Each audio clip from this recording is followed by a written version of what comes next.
Elon Musk protects homeless veteran from attack. What happens next is shocking. The air was cold that evening, a biting wind weaving its way through the city streets. John sat on a bench near the corner of an empty park, his tattered coat pulled tightly around him. His fingers were numb, and every breath sent a puff of mist into the air. He shifted uncomfortably, the ache in his back a constant reminder of how many nights he had spent sleeping on the unforgiving ground. The streets were quieter than usual, only the occasional car passing by, headlights sweeping across the empty sidewalk. John hunched his shoulders, trying to make himself invisible. He knew how dangerous it could be after dark, how quickly things could go wrong for someone like him. He glanced down at the old duffel bag resting at his feet. Inside were all the possessions he had left in the world. A change of clothes, a few crumpled bills, and a photograph of his family from years ago. The corners of the photo were worn, the image faded, but it was still his most precious belonging. His stomach growled, and he pressed a hand to it, trying to ignore the hunger gnawing at him. There was a shelter nearby that served soup in the evenings, but he hadn't made it there in time today. Now, all he could do was wait for morning and hope to find a little food then. He closed his eyes, his mind drifting back to better days, days when he wore his uniform with pride, serving his country overseas. Those days felt like a lifetime ago, a distant memory that no longer felt like his own. The sound of footsteps snapped him out of his thoughts. His eyes flicked open, and he sat up straighter, his instincts kicking in. 3 men were walking toward him, their laughter echoing down the empty street. John's heart sank. He knew the type. They were young, cocky, looking for trouble. He had seen their kind before, men who saw him as nothing more than a target for their amusement. He tried to make himself smaller, hoping they would pass by without noticing him. No such luck. "Hey, old man," one of them called, his voice mocking. "What are you doing out here all alone?" John didn't respond. He kept his eyes on the ground, his pulse quickening. "Ah, come on," another one said, stepping closer. "Don't be rude. We're just trying to have a little fun." John clenched his fists, forcing himself to stay calm. He had learned a long time ago that fighting back only made things worse. The leader of the group leaned in, sneering. "What's in the bag, old-timer? Got something good in there?" John shook his head slowly. "Just some clothes," he said quietly. "Nothing worth taking." The man chuckled, sharing a look with his friends. "Oh, I'll be the judge of that." He reached down, grabbing the duffel bag. "Please," John said, his voice cracking. "That's all I have." "Yeah? Well, maybe you should have taken better care of your stuff," the man shot back, yanking the bag from John's grip. A surge of panic rose in John's chest. He couldn't let them take the bag, not the photo. It was the only piece of his old life he had left. "Give it back," he said, his voice firmer now. "Please." The man laughed, holding the bag just out of reach. "What are you gonna do about it, old man?" John stood, his body tense despite his exhaustion. "I'm asking you nicely. Please, give it back." The group circled him, their smirks widening. John knew how this would end, he had been through it before. But then, something unexpected happened. A voice, calm and confident, cut through the tension like a knife. "Hey, why don't you give him his bag back?" The men turned, their expressions shifting from cocky to cautious. Standing a few feet away was a man in a leather jacket, his hands casually in his pockets. His presence was commanding, his tone firm but unthreatening. John squinted at the newcomer, something about him vaguely familiar.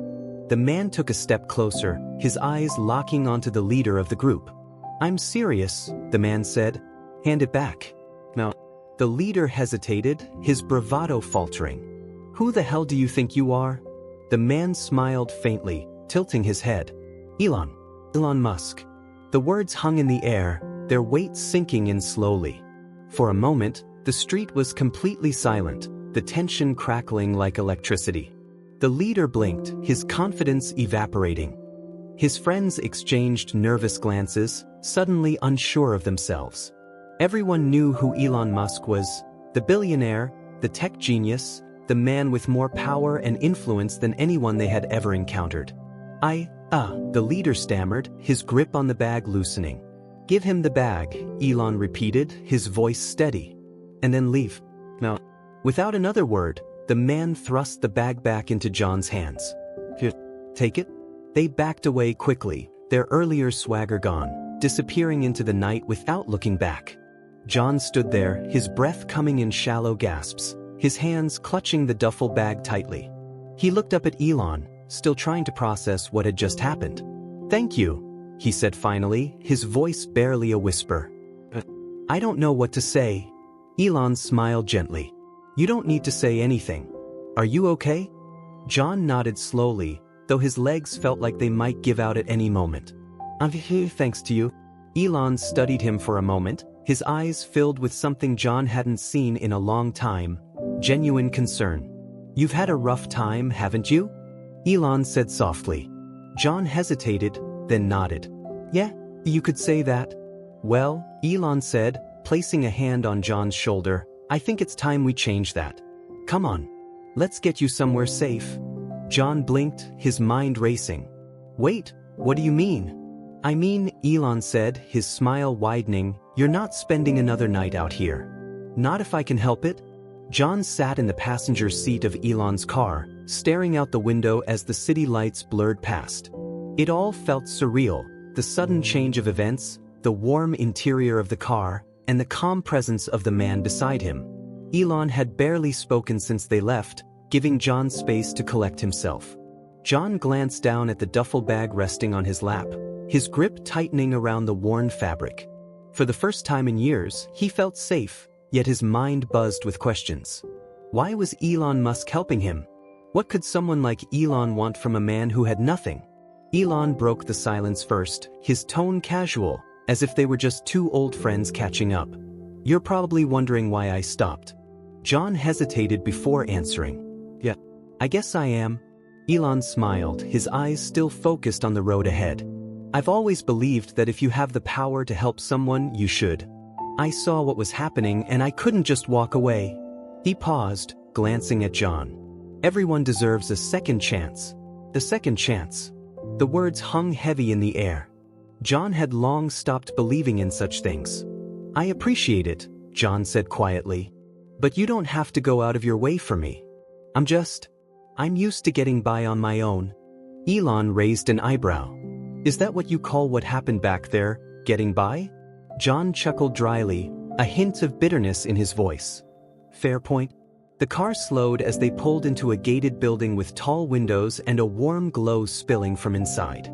A security guard nodded at Elon before waving them through. "We'll stay here for tonight," Elon said, parking the car. "It's just a temporary spot while we figure out something more permanent." John stepped out of the car, his body tense as he followed Elon inside. The lobby was spacious and clean, the air warm and filled with a faint scent of coffee. It was a far cry from the cold streets he had grown used to. Elon led him to a small but comfortable apartment on the second floor. The living room was simple but cozy, with a couch, a table, and a kitchenette stocked with essentials. A door at the far end led to a bedroom with a freshly made bed. John stood awkwardly in the doorway, unsure what to do next. The space felt too good to be true, like a trick his mind was playing on him. "You can take a shower, get some rest," Elon said, placing a key on the counter. "There's food in the fridge. I'll check on you tomorrow." John nodded, his voice barely above a whisper. "Thank you, really." Elon smiled again, his eyes kind. "Get some rest, John. We'll talk more in the morning." And with that, Elon was gone, leaving John alone in the quiet apartment. For a long time, John just stood there, his eyes scanning the room. His mind struggled to accept that it was real, that he wasn't about to be thrown back onto the street at any moment. Slowly, he made his way to the bathroom and turned on the shower. The water was warm, almost too warm at first, but it washed away the cold and grime that clung to his skin. John leaned against the wall, closing his eyes as the steam filled the small space. It had been months, maybe longer, since he had felt anything like this. Later, he sat on the edge of the bed, staring at the ceiling. The sheets were soft, the mattress firm but comfortable. It felt strange, lying in a bed again. Sleep didn't come easily. His mind refused to quiet down, haunted by memories and questions. The next morning, John woke to the smell of fresh coffee. He rubbed his eyes, disoriented for a moment, before remembering where he was. The sun streamed through the window, filling the apartment with soft light. He made his way to the kitchen and found a note on the counter.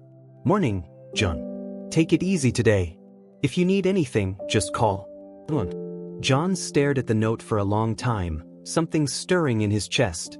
It was a small gesture, but it meant more than he could say. He poured himself a cup of coffee and sat at the table, his thoughts drifting back to the life he once had, the man he used to be before everything fell apart. It had all started to unravel when he returned from his last deployment. The transition back to civilian life had been harder than he expected. Jobs were scarce, and the nightmares came often, leaving him exhausted and on edge. Slowly, the life he had built slipped through his fingers. First his job, then his apartment. Before he knew it, he was living on the streets, trying to survive one day at a time. He had stopped counting how many nights he spent on cold sidewalks, how many times he had been turned away from shelters that were too full. Each day blurred into the next, and hope became something he didn't dare cling to. But now, sitting in a warm apartment with a cup of coffee in his hand, something fragile and unfamiliar began to take root in him. Maybe things could be different. Later that afternoon, Elon returned with a man named David, who introduced himself as a counselor. "We're here to help," David said with a gentle smile. "There's no pressure, but if you want to talk, I'm here to listen." John was hesitant at first. Years of being ignored, ridiculed, and treated as invisible had built thick walls around him. But something about David's calm, steady presence made him lower his guard, just a little. They talked for hours. At first, John stuck to the basics. His time in the military, how hard it was to find work. But as the conversation went on, he found himself sharing things he hadn't told anyone in years. The loneliness, the shame, the moments when he thought he wouldn't make it. David listened without judgment, nodding occasionally but never interrupting. "You've been through a lot," David said quietly when John finished. "But you're still here. That means something." John nodded slowly, his throat tight. He wasn't sure what it meant yet, but for the first time in a long while, it felt like maybe he could figure it out. Elon sat beside him, his voice gentle. "This isn't a quick fix, John. It's a process. But we'll be with you every step of the way."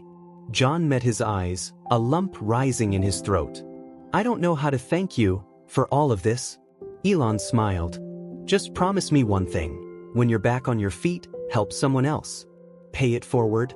John nodded, his heart swelling with something he hadn't felt in years, hope. The days turned into weeks, and little by little, John began to adjust to his new life. Each morning, he woke up to the warmth of sunlight streaming through the window. He cooked breakfast in the small kitchen, savoring the luxury of a warm meal. It wasn't extravagant, just eggs and toast most days, but it was enough to remind him that life was slowly changing for the better. Elon kept his promise, visiting regularly to check on him. Each time, they sat at the small kitchen table, sipping coffee and talking about everything from John's past to the future Elon envisioned for him. "I've got a plan," Elon said one morning, leaning back in his chair. "I want to help you get back on your feet permanently. Not just with a place to stay, but with a fresh start, something you can build on." John raised an eyebrow, intrigued but cautious. "What do you mean?" Elon smiled. "A job, John. Something meaningful. I've got a few connections with organizations that help veterans reintegrate into the workforce. We'll find something that suits you." John's pulse quickened. The thought of having a job again, of contributing to society, both excited and terrified him. He had spent so long being invisible that the idea of stepping back into the world felt overwhelming. "You really think someone will hire me?" he asked quietly. "I don't think," Elon said, his eyes steady. "I know. You've got experience, discipline, and resilience, more than most people. You've just been dealt a bad hand. We'll change that." For the first time in a long while, John let himself believe it might be possible. The first few weeks at his new job were tough. Elon had introduced him to a non-profit organization that trained veterans for various roles in logistics and operations. John found himself in a warehouse, managing inventory and coordinating shipments. The work was physical and demanding, but it gave him a purpose, something to look forward to each day. The other employees were welcoming, But it wasn't always easy. John had spent years on the street, and the adjustment to a structured environment brought its own set of challenges. Sometimes, the noise of the warehouse triggered memories he had tried to bury. On bad days, he felt like an outsider, unsure if he truly belonged. But every time doubt crept in, he remembered Elon's words, "You've got more strength than you know." And so, he pushed through the hard days, one step at a time. One afternoon, as John sat at his desk filling out inventory reports, his phone buzzed with a news alert. He almost ignored it. He had grown used to the flood of notifications that rarely concerned him. But something about the headline caught his eye. Former homeless veteran's journey to redemption. The man Elon Musk helped rebuild his life. John's stomach dropped as he clicked on the article. His name was there in bold letters, along with a detailed account of his life on the streets, his struggles, and how Elon had come to his rescue.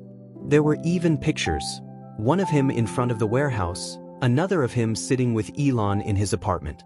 His heart pounded in his chest. The article was written with good intentions, but it felt like an invasion of privacy. Every detail of his life laid bare for the world to see. The comments at the bottom of the page were a mix of support and harsh judgment. "Amazing story. Hope he makes it. Why help this guy? There are thousands of veterans in the same situation. Bet he'll just screw it up again." John closed the page, his hands trembling. It wasn't the supportive comments that got to him. It was the doubt, the cynicism. The world always seemed to be waiting for him to fail, and now it felt like the pressure was crushing him. He didn't notice how long he sat there until his coworker, Lisa, walked over, concern etched on her face. "Hey, you okay?" John forced a smile, his voice barely steady. "Yeah, just a lot on my mind." Lisa frowned but didn't press further.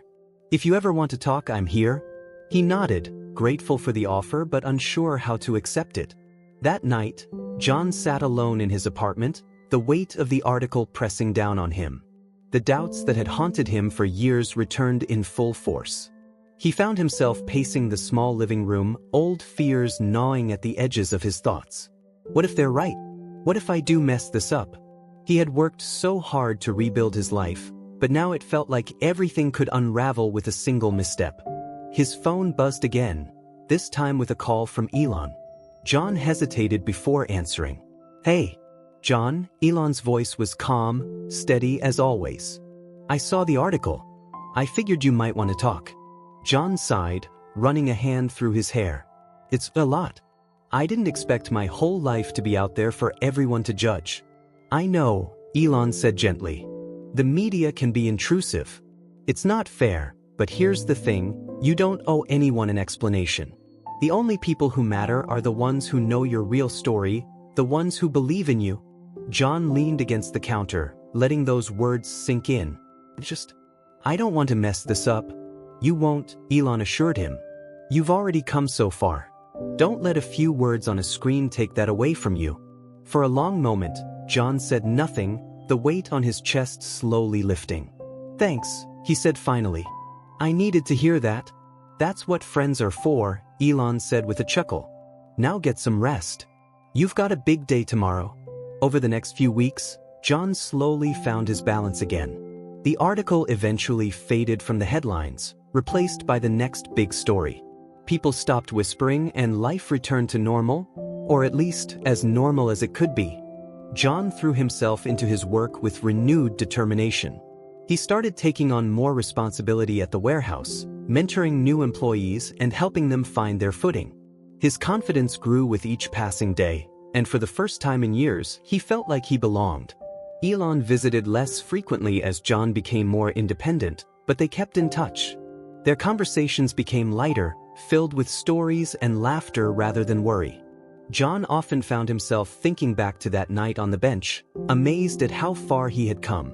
One evening, as he stood in the warehouse watching a shipment roll in, Lisa walked over, a smile on her face. "Hey, a group of us are going out for dinner after work. You should come." John hesitated. Socializing had never been easy for him, but something about Lisa's warm invitation made him nod. "Yeah, I'd like that." That night, surrounded by coworkers turned friends, John realized something profound. He was no longer the man who lived on the streets, haunted by his past. He was someone new, someone stronger, someone with a future. And for the first time in a long while, he believed in that future.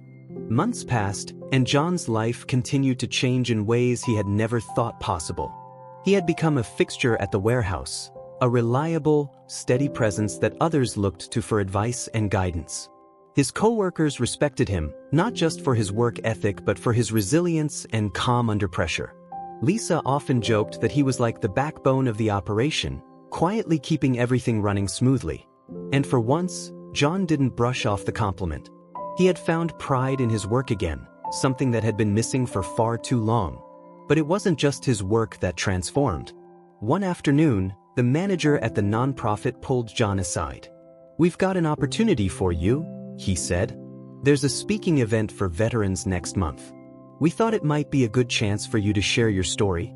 John blinked, unsure how to respond. "Me? Speaking?" The manager smiled. "You've got a story worth sharing, John. It could help a lot of people." John hesitated. The idea of standing in front of a crowd, telling them about the darkest parts of his life, felt daunting. But deep down, he knew there were others out there like him, veterans struggling, feeling invisible, just waiting for someone to tell them they weren't alone. "I'll think about it," he said. When the day of the event arrived, John stood backstage, his heart pounding in his chest. The room was filled with people, veterans, community leaders, supporters, all waiting to hear the stories of resilience and recovery. He took a deep breath, his hands trembling slightly. Just before stepping onto the stage, he felt a familiar presence beside him. "Thought I'd come by for moral support," Elon said with a grin. John chuckled, his nerves easing just a bit. "Thanks. I might need it." "You've got this," Elon said, giving him a firm pat on the back. John stepped onto the stage, the lights bright and the room falling silent. He scanned the crowd, his eyes landing on faces filled with anticipation and curiosity. He cleared his throat, his voice steady despite the whirlwind of emotions inside him. "Good evening," he began. "My name is John, and not long ago, I was one of the people you'd walk past on the street without a second glance." The room was so quiet he could hear his own breathing. Slowly, he told his story, how he had served his country, how he had lost everything, and how he had spent years fighting just to survive. He didn't sugarcoat the details. He spoke about the fear, the loneliness, and the moments when he thought he would never find his way back. "But then," he said, his voice softening, "someone saw me. Someone who refused to ignore me when it would have been easier to keep walking. That act of kindness changed everything. It gave me a chance to rebuild, to find hope again. And now, I'm standing here because I want to remind every one of you that it's never too late for a second chance." A wave of applause filled the room as John stepped back from the microphone, his chest rising and falling with each breath. Tears welled in his eyes, but this time, they weren't tears of pain or regret.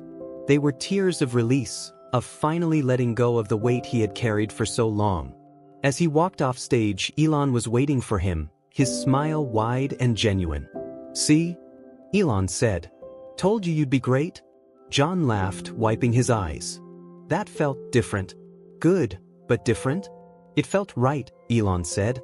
"You've got a voice that people need to hear, John. Don't stop now." From that day on, John became more than just a warehouse manager. He became an advocate for homeless veterans, speaking at events, helping organize job fairs, and mentoring others who were trying to find their way back. His days were filled with purpose and connection, each step forward building on the foundation Elon had helped him lay. And the best part? He never walked that road alone. Lisa became a close friend, and many of his co-workers rallied around him, forming a tight-knit community.